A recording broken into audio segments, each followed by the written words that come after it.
आप लोग कहाँ से और क्यों इस संत श्री आसाराम जी बापू आश्रम में आए? कटनी मध्य प्रदेश से आए हुए हैं। अच्छा, 1500 किलोमीटर दूर से। मैं पुणे महाराष्ट्र से आया हूँ। मैं अकोला महाराष्ट्र से आया हूँ। कुल मिलाकर आप लोग पूरे भारत से इस संत श्री आसाराम जी बापू आश्रम में आए। जी, अच्छा देखिए, मैंने आप लोगों के कुछ प्रश्न तैयार किया है। आपके बापूजी तो जेल में हैं, फिर आप यहाँ आश्रम में क्यों आ रहे हैं, क्या कारण है? एक साजिश है जो बापूजी जेल में है। हम बापूजी से 20 साल से जुड़े हुए हैं और बापूजी के विकास कार्य, बापूजी के सामाजिक उत्थान है, हम सब ने उसको देखा है। लेकिन बापूजी को जिस षड्यंत्र के तहत जेल में डाला गया है, जो कि एक न्यायोचित नहीं है, तो न्याय व्यवस्था पर भी क्वेश्चन है कि एक संत जो समाज उत्थान में 50 साल से सेवा कार्य कर रहे हैं, आपने उनको जेल में डाला हुआ है। जितने भी युवा देख रहे हैं आप, ये युवा पैसे दे के नहीं बुलाए हैं, ये सेवा कार्य के बापूजी के साथ पूरे तन मन धन से जुड़े हुए हैं। और ये युवा अपने विकास के लिए, अपने आत्मोत्थान के लिए आश्रम में आए हैं, ताकि इस तरह ये समाज में सेवा कार्य कर सकें और समाज में अपना धर्मचर्या पालन कर सकें, युवाओं को प्रेरित कर सकें कि वो भी धर्म के रास्ते चलें। और कोई बताएगा? भारतीय संस्कृति के बारे में जितना हमें किताबों में नहीं पढ़ाया जाता है, वो हमें इस आश्रम के द्वारा, सत साहित्यों के द्वारा हमें सीखने को मिला है। भारतीय संस्कृति की जो मानता है महापुरुषों इस भारतीय राष्ट्र विकास में, वो सब हमें यहाँ पर सीखने को मिलता है और हम भी उस रास्ते पर चल सके, इसलिए हमें यहाँ पर ब्रह्मचर्य पालन, आसन, प्राणायाम, ध्यान आदि यहाँ पर इस शिविर के माध्यम से सिखाए जाते हैं। भैया, जो बापूजी ने इस देश के युवा को जो दिया है, अभी तक इस धरती पर किसी ने नहीं दिया है। बापूजी जो इस देश के युवा को दे रहे हैं, पहला ब्रह्मचर्य, युवाओं को नशा मुक्ति, उसके बाद बापूजी ने जो दीक्षा देकर मंत्र दीक्षा दी है, बापूजी ने उस मंत्र दीक्षा के माध्यम से युवा इस देश से अपनी संस्कृति इतना प्यार करता है कि उसे कोई भटका नहीं सकता। अच्छा देखिए, हमने देखा है कि कई पादरी मौलवियों पर रेप का आरोप सिद्ध हो चुका है, वो तो जेल के बाहर है। वहीं आपके बापूजी पर सिर्फ रेप का आरोप है और वह 11.5 साल से जेल में, आखिर क्यों? जी बिल्कुल सही कहा आपने। ये सिर्फ और सिर्फ आरोप है, अभी तक आरोप सिद्ध नहीं हुआ है। अगर आप लड़की का मेडिकल रिपोर्ट देखेंगे तो मेडिकल रिपोर्ट में साफ लिखा है कि कहीं भी लड़की के साथ छेड़छाड़ नहीं हुई है। रेप का तो सवाल ही नहीं आता है, रेप की तो बहुत दूर की बात है, छेड़छाड़ भी नहीं हुई है, फिर भी बापूजी को जेल में रखा। ये बहुत बड़ा षड्यंत्र है, ये एक पॉलिटिकल केस है। इसके पीछे बहुत बड़े नेता शामिल है जो कि बापूजी को जेल में रखना चाहते हैं। और बापूजी ने ऐसे कई महान कार्य किए हैं जो कि उन लोगों को रास नहीं आए जो हिंदुत्व विरोधी है, और वो सब लोग चाहते हैं कि बापूजी जेल में रहे। पूज्य बापूजी ने भारतीय संस्कृति के लिए इतना कुछ किया है, जैसे नशा मुक्ति, मैंने पहले भी बोला, थोड़ी देर पहले गुटखा से बीड़ी सिगरेट वगैरह, इससे मुक्त कराने का बड़ी बड़ी कंपनियां, ऐसे कोई बड़े बड़े नेता लोग जो मिलकर बापू के लिए ऐसी साजिश बना रहे हैं ताकि बापू नहीं आ पाए। उनका जो बिजनेस है वो लॉस हो रहा है, बिजनेस लॉस के कारण भी बापूजी को रोका गया है। ये केस जो है 101% बोगस है।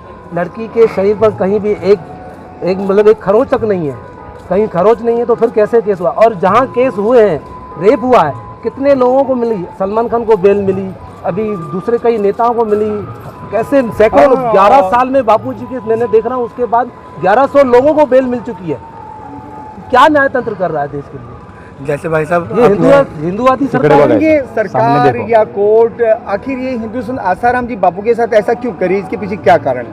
देखिए, बहुत समाजोत्थान का कार्य बापूजी ने पिछले 55 साल से बहुत समाजोत्थान का कार्य किया है। और इसके पीछे बापूजी का बढ़ता प्रभाव कई हिंदुत्व विरोधी लोगों को रास नहीं आया। समाजोत्थान का, संस्कृति उत्थान का, युवाओं का उत्थान किया, महिला उत्थान मंडल स्थापित किया, ऐसे कई कार्य बापूजी ने किए हैं और हिंदुत्व विरोधी लोगों को वो रास नहीं आए और उन्होंने षड्यंत्र करके बापूजी को अंदर करवाया। मैं इसमें ऐड ऑन करूँगा कि बापूजी ने ऐसे काम करे हैं जहाँ पर सरकार ने सेवा नहीं करी। बापूजी ने अपने कैंप लगाए ऐसे जहाँ पर रोजगार नहीं है, वहाँ पर भजन करो, भोजन करो और ऊपर से 25 रुपये ले जाओ। तो बापूजी के ये उत्थान के कार्य जहाँ पर क्रिश्चियन मिशनरीज आकर उन्हें कन्वर्ट करती थी, बापूजी ने उन पर रोक लगा दिया। तो ऐसे कार्य सरकार को, मिशनरी को पसंद नहीं आ रहे हैं, इसलिए ये आरोप बापूजी पर लगाए जा रहे हैं कि बापूजी रेप किया है। अच्छा देखिए, मेरा दूसरा सवाल है, हमने सुना है बापूजी के सत्संग में सभी पार्टी के नेता, मुख्यमंत्री और प्रधानमंत्री और मोदी जी भी आते थे, आशीर्वाद लेते, पर आज सब खामोश क्यों हैं? बापूजी के सपोर्ट में कोई क्यों नहीं बोलता? ये प्रश्न चिन्ह तो उन्हीं के ऊपर है कि जब उनको वोट की राजनीति करनी थी तो वो आश्रम में बापूजी से आशीर्वाद लेने आते थे। और आज वो नेता यहाँ तो अभिनेता बन गए तो भूल गए सब कुछ। ये तो ये प्रश्न चिन्ह पहले उनके ऊपर ही आता है कि वो क्यों भूल गए। अब बताइए। ये सवाल तो उन्हीं से ही पूछा जाना चाहिए कि आप खामोश क्यों है। एक हिंदू संत जो कि इतना बड़े संत शिरोमणि, मैं संत नहीं कहूँगा, संत शिरोमणि कहूँगा, पिछले 11.5 सालों से उनके ऊपर अत्याचार हो रहा है, बिना किसी सबूत के जो भी आरोप सिद्ध ने उनको जेल में रखा गया है। आप खामोश है। यही सवाल हमको उनसे है कि आप जवाब दो इसका। अगर आप हिंदुत्ववादी सरकार हो, आप खुद को हिंदुत्ववादी कह रहे हो, तो आप खामोश क्यों बैठे हो? आप सामने क्यों नहीं आ रहे? आपने जब आपके दिन थे तो आपने बापूजी से आशीर्वाद लिया, आपने माथा टेके, अब आप साइड में हो गए। आप सामने क्यों नहीं आ रहे हो? सामने आके आप बोल क्यों नहीं रहे हो? क्यों खामोश हो? हमारा सवाल है आपको। ये सवाल हमसे नहीं पूछा जाना चाहिए, ये सवाल उनसे पूछा जाना चाहिए। पूरी मीडिया बापूजी के पक्ष में खिलाफ है। एक बात, दूसरी बात, गवर्नमेंट को हमने सोशल मीडिया के माध्यम से इतनी बार ट्विटर पर अटैक किया हुआ है, तो भी एक बार भी कभी उन्होंने जवाब नहीं दिया है। इसका कारण क्या है? आखिर क्यों मोदी जी 11 साल से चुप है? इसी आश्रम में बापूजी के पास कई बार आए, कई बार आशीर्वाद लेके गए। वोट की राजनीति करते हैं, हिंदुत्ववादी सरकार, अपने आप को केंद्र की हिंदुत्ववादी सरकार बोलती है। आज नरेंद्र मोदी सरकार चुप है, बापूजी से कोई मतलब नहीं है उनको। आखिर क्यों ऐसा? वो लोग ऐसा चुप होकर बैठे? क्या देश में 10 करोड़ साधक हैं, 10 करोड़ साधक।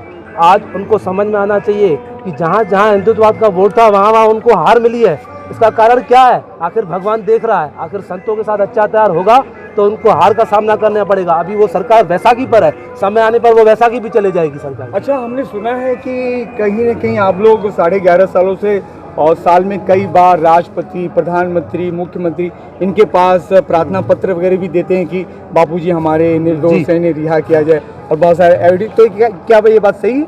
बिल्कुल सही है। हमने कई लेटर्स भेजे, राष्ट्रपति जी को भेजे, प्रधानमंत्री जी को भेजे, बड़े बड़े जो अधिकारी है उनको गए हैं। इनकी बात पूरी हो जाने दीजिए, कोई बात नहीं, आप बोल। हमने लेटर एक डिस्ट्रिक्ट मजिस्ट्रेट से लेकर ऊपर अपना राष्ट्रपति तक, राष्ट्रपति के नीचे प्रधानमंत्री, गृह मंत्री कार्यालय, उसके बाद रक्षा मंत्रालय, हर मिनिस्ट्री, होम मिनिस्ट्री, सब जगह पे एक लेटर भेजा गया। फिर भी हमारी बात को अनदेखा किया गया। 11 साल मायने कहलाता है। 11.5 साल 5 महीने हो चुके हैं बापू। अच्छा, मैं बीच में बापूजी की तबीयत इतनी ज़्यादा खराब है, हर रोज बापूजी 30 दिन में 3-4 बार हॉस्पिटल जा रहे हैं, एम्स में, जोधपुर जेल से जा रहे हैं। सरकार अनदेखा कर रही है। मैं इसमें एड ऑन करूँगा, इस षड्यंत्र का पहला सबूत तो यही है कि एक 90 साल के संत को आपने एक दिन का भी पेरोल नहीं दिया। ये तो एक सिंपल सा है ना कि बहुत एक सिंपल सा किसी भी आपने टाटा के मुजरिम को, जो जिसने संजय दत्त बोलते हैं, उसको आपने बाहर फिल्म बनाने का इजाज़त दे दिया, और हमारे संत जो सामाजिक उत्थान कर रहे हैं उन्हें एक दिन का पेरोल कर रही हैं। तो ये षड्यंत्र नहीं क्या है? कई सारे राजनेता है, अभिनेता है, पॉलिटिशियंस है, वो सब घूम रहे बाहर, उनके ऊपर आरोप है, सिद्ध हो चुके हैं। कोई किसी को बेल मिलती है, जमानत मिलती है, किसी के शादी के लिए, किसी को प्रचार के लिए बेल मिलती है। मेडिकल के, अभी एक एग्जांपल लूँ तो लालू प्रसाद यादव, 45 दिन की छुट्टी मिल गई उनको, मेडिकल लीव, घूम रहे, प्रचार कर रहे, अपने पक्ष का प्रचार कर रहे, और हॉस्पिटल में एक बार भी नहीं गए। ऐसा क्यों? ऐसा पक्षपात किस लिए? बापूजी को एक मिनट के लिए भी अपने बेल नहीं दी। कोरोना काल में सब कैदियों को छोड़ा दिया गया, सिर्फ बापूजी को छोड़कर। बापूजी को ही छोड़ा नहीं गया, बाकी सबको छोड़ा गया, क्यों? इस सवाल का जवाब सरकार को देना चाहिए। हाल ही में लोकसभा के चुनाव में दिल्ली के मुख्यमंत्री अरविंद केजरीवाल, उनको प्रचार करने के लिए बेल मिल सकती है, पर बापू को 11 साल में एक दिन के लिए बेल नहीं मिली। षड्यंत्र यहाँ दिखता है, साफ साफ दिखता है कि षड्यंत्र कौन कर रहा है। बाबा राम रहीम को देखा गया है कि वो बार बार जमानत लेके बाहर आ जाते हैं। क्या बापूजी ने इतना बड़ा क्राइम कर दिया है कि उन्हें दिन का बेल नहीं मिला? और आपके बापूजी पर तो रेप का आरोप सिद्ध भी नहीं हुआ, सिर्फ आरोप है। सिर्फ आरोप है। वो पॉक्सो एक्ट है, पॉक्सो एक्ट में प्रावधान है कि अगर किसी नाबालिग। अच्छा, अगले सवाल की तरफ चलते हैं। आप लोग कहते हैं साजिश है, तो बापूजी के खिलाफ कोई क्यों साजिश करेगा? ये तो बिल्कुल, ये मैं कुछ कहना चाहूँगा इसमें। बापूजी जो भी साधकों का पैसा है वो बिल्कुल भी बाहर इन लोगों को नहीं देना चाहते हैं। वो बाकी के जो लोग हैं, जैसे आपने मौलवी साहब का नाम लिया, वो बाहर घूम रहे हैं, ये सब लोग बाहर की फंडिंग देते हैं, तभी उनको बेल मिल जाती है। बट हमारे जो गुरुदेव हैं, किसी भी साधक का 1 रुपया भी सरकार को या किसी भी अस्पताल को, सरकार को किसी भी करप्शन के रूप में नहीं देना चाहते। अच्छा देखिए, अब मेरा अगला सवाल है, आपके बापूजी तो 11.5 साल से जेल में, हमें तो नहीं लगता है कि वो कभी रिहा हो पाएंगे। अब इसके बारे में आप लोगों का क्या कहना है? इस बात में बिल्कुल सत्य नहीं है। बापूजी 100% बाहर आएंगे और निर्दोष बाहर आएंगे, ये हम सब साधकों की पूरी तरह से विश्वास है। पूरे क्योंकि समाज ये के साथ रहेंगे बापू जी। केस है ही नहीं, एक झूठा केस है, 100% झूठा केस है। क्योंकि देखिए इस केस में पहली बात तो ये अभी तक रेप साबित हुआ नहीं है, सिर्फ पॉस्को एक्ट के माध्यम से वो बापूजी को जेल मिली, 11 साल में एक बार भी बेल नहीं मिली। एक संत को रोज रोज बेल मिल रही है, दूसरे को एक बार भी बेल नहीं मिली, आखिर क्यों? कारण इसका यही है, कोई ना कोई डिमांड है जिसे हम नहीं दे सकते। हम भ्रष्टाचारी नहीं है, हम गांधीवादी हैं। बापूजी ने पहले ही बोला है, मैं एक भी साधक का 1 रुपया भी कभी नहीं दूंगा किसी को, नहीं तो बापूजी बहुत पहले बाहर आ सकते थे। और आप हमारा इतिहास भी उठा के देख सकते हैं, गुरु नानक देव पे जितने भी भारत के पुराने संत हैं उन सब पे अत्याचार हुआ है और सरकार ने हमेशा अनदेखा किया गया है। जी, ये सज़ा जो सुनाई गई है संत श्री आशाराम जी बापू जी को, ये सेशन कोर्ट ने सुनाई है। तो अभी हमारी अपील हाई कोर्ट में पेंडिंग है, हाई कोर्ट में हमारी अपील चल रही है। अगर हाई कोर्ट से भी न्याय नहीं मिला तो सुप्रीम कोर्ट है, हम सुप्रीम कोर्ट लड़ेंगे, लेकिन लड़ेंगे ज़रूर। और बापू आएंगे, बापू ज़रूर आएंगे। पूरे सम्मान के साथ अब आगे आप लोगों की क्या योजना है? इसके लिए हमको अपना सर बलिदान करना हो, कट जाएंगे, मर जाएंगे, मगर बापूजी को बाहर ले आएंगे। ठीक है, बहुत अच्छा। तो अभी हमने इन भाइयों से जाना कि ये शिविर क्यों हो रहा है और इनके विचार जाने कि ये बापूजी के लिए क्या करना चाहते हैं। तो मैं हृदय गुप्ता, संत श्री आसाराम जी आश्रम। हरिओम। हरिओम। नमस्कार।